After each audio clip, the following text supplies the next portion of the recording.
Okay, Vishnu గారు చెప్పండి, ఏమిటి ఈ అధర్మ యుద్ధంలో మీరు ఎలా నిలబడగలుగుతారా లేదా? ఇప్పటివరకు అనేక ఇష్యూస్ని రైతులకు సంబంధించి కానీ, అట్లాగే మద్యం బ్రాండ్ల గురించి కానీ అనేక విషయాలు ప్రస్తావించడం జరిగింది. వాటి మీద మీ విశ్లేషణ చెప్పండి. సార్, ఇప్పుడు గత ప్రభుత్వము ఒక పరిపాలన, ఒక బ్రహ్మాండమైనటువంటి పరిపాలన అందించింది ప్రజలకి. అన్ని రంగాల్లోనూ కూడా, వ్యవసాయ రంగం కానీ, విద్యా రంగం కానీ, వైద్య రంగం కానీ, లేకపోతే పరిశ్రమలు కానీ, పెట్టుబడులు కానీ, ఒకటి కాదు అనేక రంగాల్లో ఒక రిఫార్మ్స్ తీసుకొచ్చి ఒక మంచి ప్రభుత్వం కింద భారతదేశంలో నిలబడింది. సరే, చేయాల్సినటువంటి దుష్ప్రచారము, లేకపోతే చేయాల్సినటువంటి ఒక వ్యక్తిని చెడుగా ఎన్ని రకాలుగా చూపించచ్చో అన్ని రకాలుగా ప్రజల ముందు నిలబెట్టి ఈరోజు ఏం చేయాలి, గత ప్రభుత్వం చేసినటువంటి మంచి కార్యక్రమాలని ఏ విధంగా అమలు చేయాలి, ఏ విధంగా దాని మీద బురద జల్లాలి, ఏ విధంగా ప్రజలకు తప్పుదోవ పట్టించాలి అనే తికమక పడతా ఉన్నారు. ఉదాహరణకు తీసుకుంటే మనం నిన్న క్యాబినెట్ జరిగింది. సరే, క్యాబినెట్ కన్నా ముందు ఇంకో విషయం మాట్లాడుకోవాల్సి వస్తే, ఈ పార్టీ ఆఫీసుల్లోనూ లేకపోతే ప్రజల దగ్గర నుంచి వచ్చేటటువంటి అర్జీలు స్వీకరిస్తూ ఆ అర్జీలన్నీ కూడా వైఎస్ఆర్ కాంగ్రెస్ పార్టీకి సంబంధించినటువంటి వాళ్ళ మీద వస్తున్నాయని చెప్పి దుష్ప్రచారం చేస్తా ఉన్నారు. ఇప్పుడేమో మళ్ళీ కలెక్టరేట్లో తీసుకోమంటున్నారు. అసలు బ్రహ్మాండమైనటువంటి ఒక విధానం ఉంది, స్పందన అని చెప్పని. ఎక్కడైతే ఎవరికైతే సమస్యలు ఉంటాయో అధికారులందరూ వెళ్ళి ఆ అధికారులు స్టిపులేటెడ్ టైంలో పరిష్కరించి నెట్లో పెట్టాలి, అప్లోడ్ చేయాలి. దానికి సంబంధించినటువంటి ఒక బ్రహ్మాండమైనటువంటి విధానం ఉంటే దాన్ని క్లోజ్ చేసి మొత్తం రాష్ట్రాల్లో ఉన్నటువంటి అందరూ కూడా ఒక చాటుకు వచ్చి గంటలు రోజులు తరబడే విధంగా స్పందనను తీసేసి ఈరోజు ప్రజలందరూ కూడా సంచులు తీసుకొచ్చి వాళ్ళ సంబంధించి అర్జీలు ఇస్తే అర్జీలన్నీ వైఎస్ఆర్ కాంగ్రెస్ పార్టీ మీద వచ్చినట్టుగా ఆక్రమణలన్నీ, భూ ఆక్రమణలని, అదని ఇదని ఆ ప్రజలు ఇచ్చేటటువంటి అర్జీలు కూడా అన్ని వైఎస్ఆర్ కాంగ్రెస్ పార్టీ నెత్తి మీద నెడుతున్నారు. మళ్ళీ ఇప్పుడే ఉన్నారు కలెక్టరేట్లో 15 రోజులకు ఒకసారి మంత్రుల నుండి తీసుకోవాలి అని అన్నారు. ఒక స్పష్టమైనటువంటి విధానం గత ప్రభుత్వం అమలు చేస్తే ఆచరించకుండా ఆ గందరగోళంగా పడిపోతుంది అనమాట ప్రభుత్వం. నెంబర్ 1. నెంబర్ 2, ఆర్బీకే సెంటర్స్ భారతదేశంలో ఉన్నటువంటి ఇతర రాష్ట్రాలు కూడా వచ్చి వ్యవసాయము ఏ రకంగా ఆధునీకరించబడింది ఆంధ్రప్రదేశ్లో అని చెప్పని విత్తనాలు కానీ, ఎరువులు కానీ, లేకపోతే పంట రుణాలు కానీ, లేకపోతే పంటకు సంబంధించినటువంటి క్రాప్ ఇన్సూరెన్స్ కానీ, లేకపోతే గిట్టుబాటు ధర కానీ, ఈ 5-6 అంశాలు కూడా ఒక ప్రణాళికాబద్ధంగా ఆర్బీకేల్లో గత 5 సంవత్సరాలు జరిగింది. 5 సంవత్సరాలు ఏం జరిగిందో తెలుసుకుని దాన్ని అమలు చేస్తే ఈజీగా ఉంటుంది. కానీ ఇప్పుడు మొత్తం ఏం చేశారంటే ఆ వ్యవస్థ జోలికి వెళ్ళకూడదు.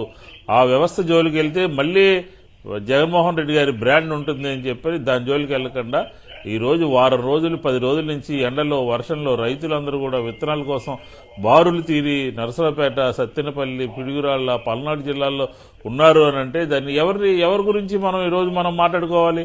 మా పరిపాలన ఈ విధంగా ఉంటుంది, మా సంస్కరణలు ఈ విధంగా ఉంటాయి, మేము ఈ అధికారంలోకి వస్తే ఈ రకంగా చేస్తాము అని చెప్పని నెత్తి నోరు కొట్టుకుంటే ఈ రాష్ట్ర ప్రజలు పరిగణలోకి తీసుకోలేదు. దుష్ప్రచారం పక్క మొగ్గు చూపారు. ఈరోజు చూడండి, ప్రకాశం బ్యారేజీ దగ్గర వర్షం వచ్చి పైన ఇతర రాష్ట్రాల నుంచి నీళ్లు వచ్చి కిందకి వెళ్తుంటే ముఖ్యమంత్రి గారు దాన్ని వెళ్ళి నిన్న ఆగి ఒక ఫోటో దిగారు.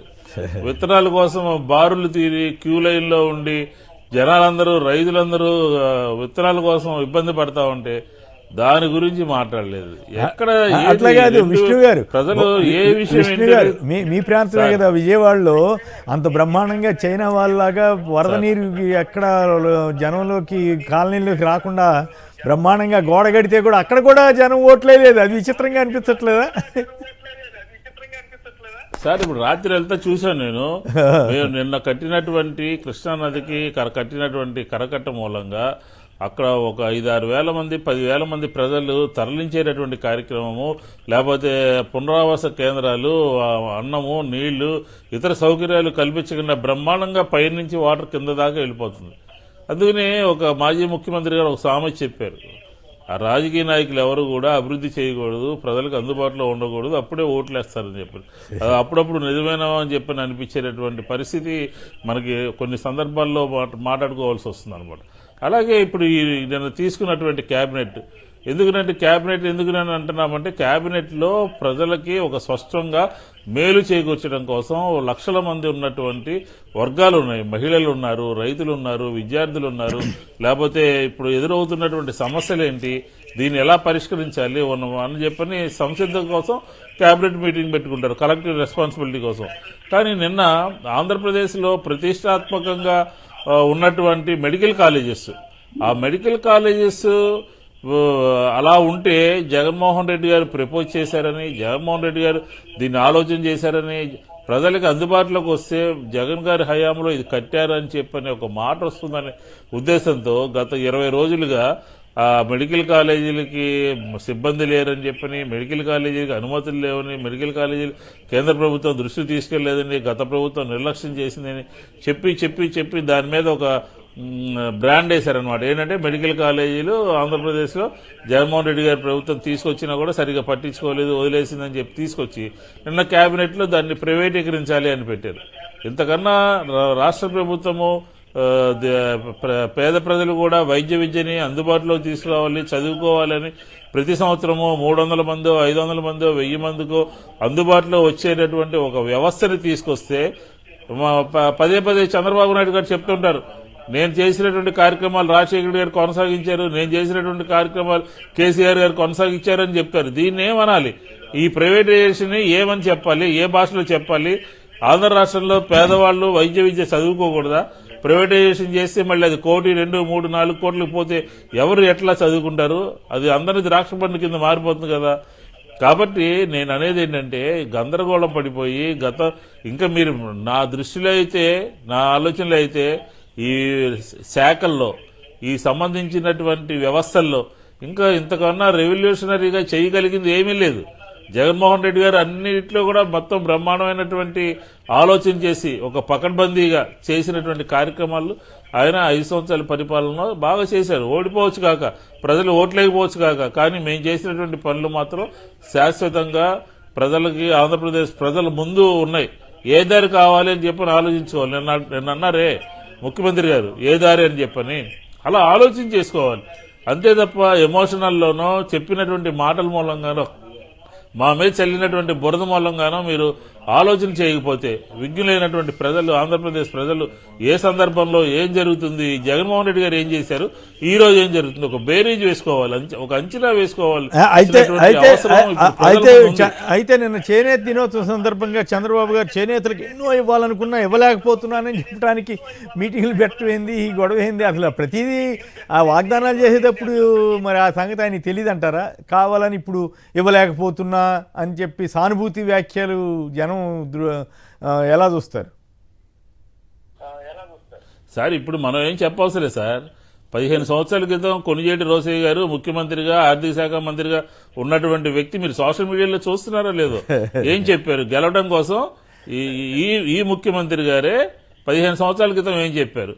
ఈ ముఖ్యమంత్రి గారే గెలవడం కోసం 96 ఎన్నికల్లో ఏం చెప్పారు, 99 ఎన్నికల్లో ఏం చెప్పారు, 2004 ఎన్నికల్లో ఏం చెప్పారని మనం చెప్పడం కాదు.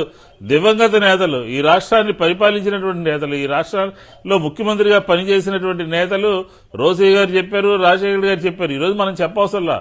అధికారంలో కోసం జగన్మోహన్ రెడ్డి గారి మేనిఫెస్టో బాగోలేదు అని చెప్పని పార్టీలో బాగోపోవడం అంటే ప్రజల్ని మరొకసారి మభ్యపెట్టేటటువంటి ప్రయత్నం చేయండి అని చెప్పని, పెన్షన్లు పెంచేస్తామని చెప్పని, రైతులకి గిట్టుబాటు ధర సంవత్సరం ఇచ్చేది 20,000 చేస్తామని రకరకాలుగా చెప్తున్నారు. మన మేనిఫెస్టోలో కొత్తదనం ఏమీ లేదు. మనం కూడా దీన్ని మార్చి చెప్తే బాగుంటుంటే, ఈ రాష్ట్ర ఆర్థిక పరిస్థితి మనకు తెలుసు, ఈ రాష్ట్రంలో ఉన్నటువంటి పరిస్థితులు తెలుసు. మనం ఏదో చెప్పేసి చేయకుండా మోసం చేసేటటువంటి నైజం మన పార్టీకి లేదు. ఎందుకంటే 2014 ఎన్నికల్లో రైతు రుణమాఫీ పూర్తిగా చేస్తామని చెప్పి చంద్రబాబు నాయుడు చేయలేకపోయినటువంటి పరిస్థితి తెలుసు. ఈ రోజు మనం చేసినటువంటి కార్యక్రమాలే ఇంత అవుతాయి, కొత్తగా ఇచ్చేటటువంటి హామీలు ఇంత అవుతాయని కాబట్టి ప్రజలకి కళ్ళకి కట్టినట్టుగా జగన్మోహన్ రెడ్డి గారు మండు టెండలో చెప్పారు సార్.